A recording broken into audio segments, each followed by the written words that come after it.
No ápice do plano divino para a redenção da humanidade, os últimos minutos da vida de Jesus na cruz foram marcados por uma profunda agonia física e espiritual. O Monte Calvário, também conhecido como Golgota, tornou-se o palco da maior expressão de amor e sacrifício. A jornada para o Calvário começou com Jesus carregando sua própria cruz, símbolo do peso dos pecados da humanidade. Foi uma trilha de sofrimento, enquanto o Filho de Deus avançava, enfrentando zombarias, insultos e a exaustão física. A coroa de espinhos pressionada sobre sua cabeça simbolizava a rejeição e o desdém que ele estava prestes a enfrentar ao ser pregado na cruz. A agonia de Jesus alcançou um novo patamar. Seus pulsos e pés, agora perfurados pelos cravos, eram testemunhas físicas do preço que ele estava disposto a pagar. O peso do corpo suspenso na cruz aumentava a dificuldade respiratória e cada respiração tornava-se uma luta. Em meio a dores cruciantes, Jesus proferiu palavras de perdão. Pai, perdoa-lhes, pois não sabem o que fazem. Lucas 23:34. Ao seu redor, os espectadores testemunhavam os últimos momentos do Messias.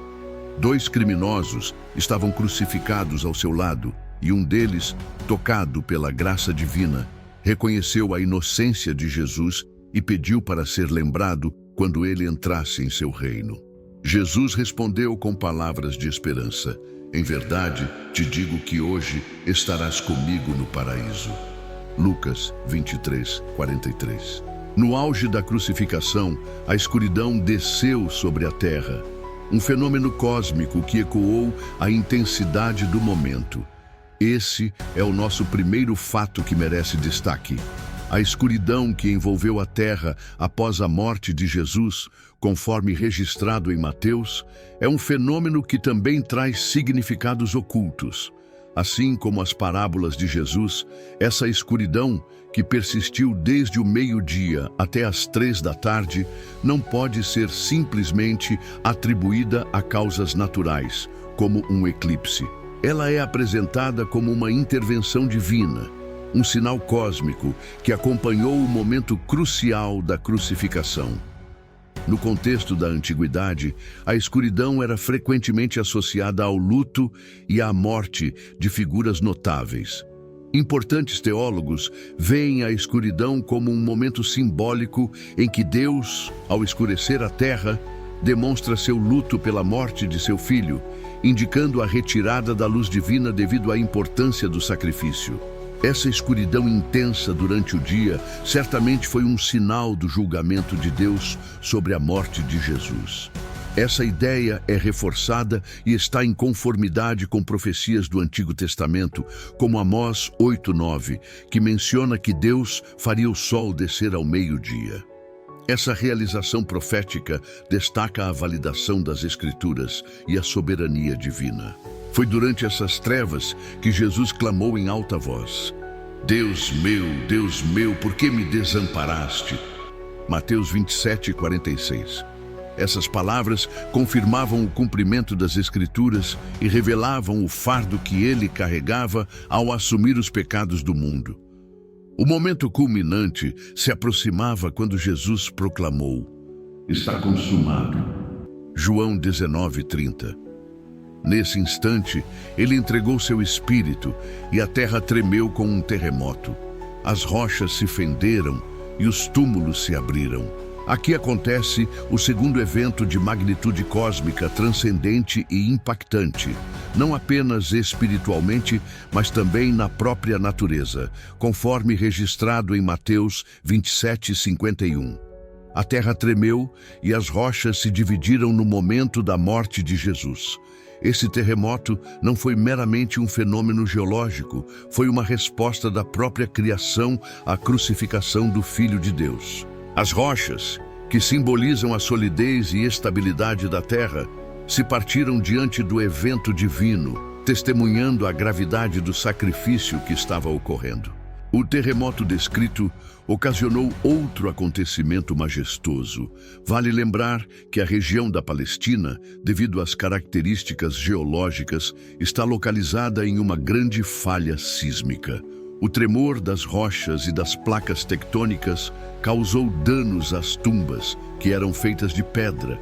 Desta forma, os túmulos foram abertos e muitos corpos dos santos que tinham falecido foram ressuscitados.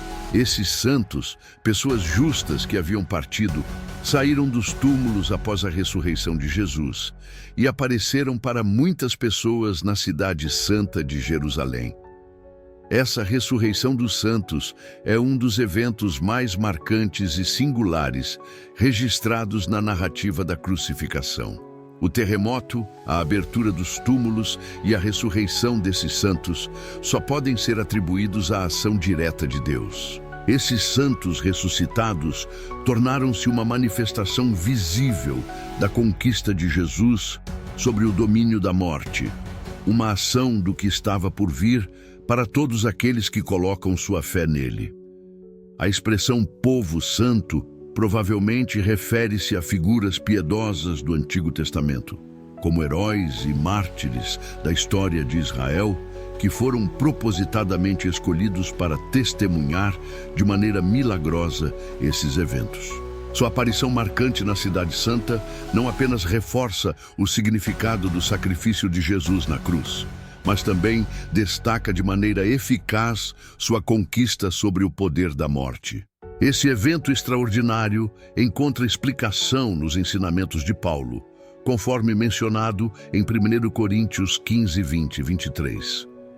Mas, de fato, Cristo ressuscitou dentre os mortos, sendo ele as primícias dos que dormem.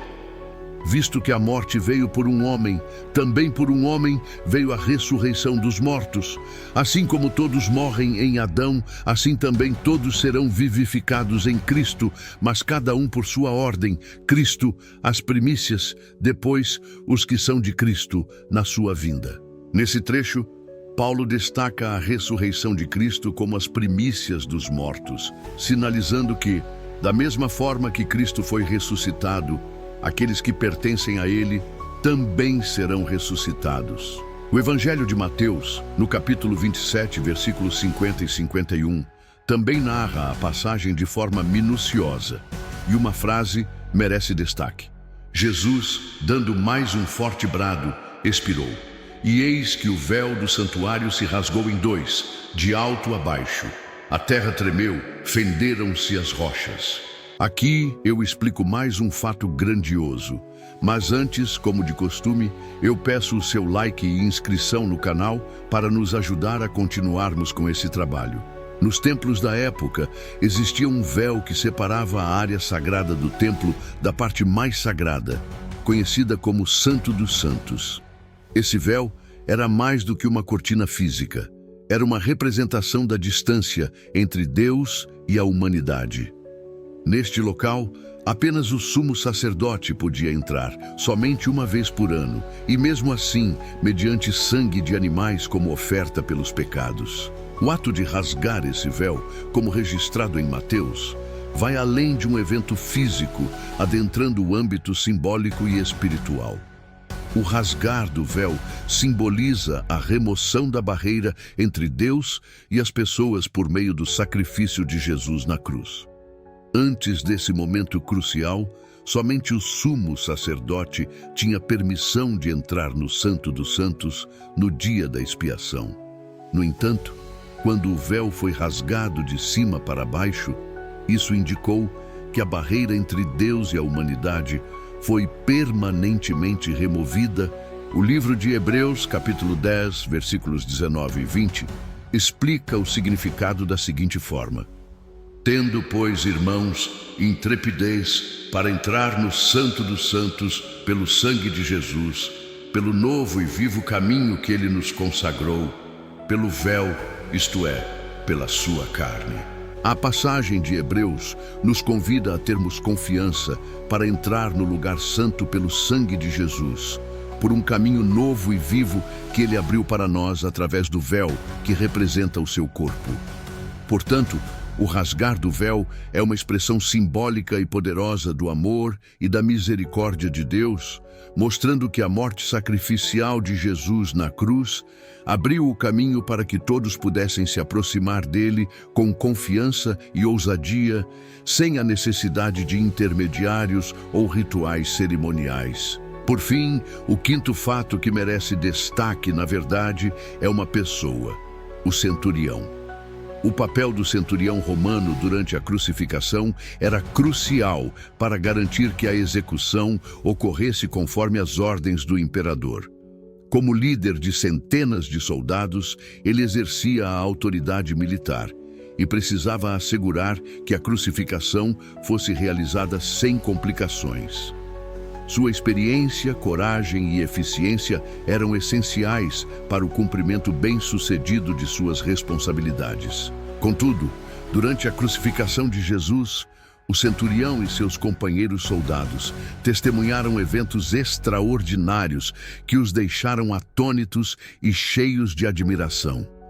O terremoto, a escuridão e outros fenômenos cósmicos durante a morte de Jesus causaram uma profunda impressão neles. Foi nesse contexto de eventos divinos que o centurião proferiu a afirmação impactante: verdadeiramente este era o Filho de Deus. Mateus 27:54. Essa declaração do centurião romano não foi feita levianamente. Sendo um soldado de carreira, ele era alguém acostumado a lidar com sofrimento, morte e execuções. No entanto, a cena da crucificação de Jesus foi única e extraordinária. O centurião percebeu, diante dos eventos que testemunhou, que Jesus era inocente do crime pelo qual estava sendo crucificado. Ele reconheceu a dignidade com que Jesus enfrentou o julgamento e a crucificação, respondendo à injustiça com uma graça notável. Essa confissão do centurião é um testemunho vívido do impacto que a morte de Jesus teve até mesmo nos corações endurecidos. Ele, que havia supervisionado muitas execuções, reconheceu a singularidade de Jesus como o Filho de Deus. Essa transformação de perspectiva revela como a mensagem da cruz é poderosa e capaz de tocar os corações mais endurecidos, transcendendo barreiras culturais e sociais. O centurião romano se tornou involuntariamente um personagem significativo na cadeia de testemunhas que proclamam a verdade sobre Jesus como o Messias esperado. Espero que tenham gostado do vídeo de hoje. Se você ficou até aqui, comente qual foi a sua parte favorita e compartilhe com quem irá gostar dessa história. Obrigado e fiquem com Deus.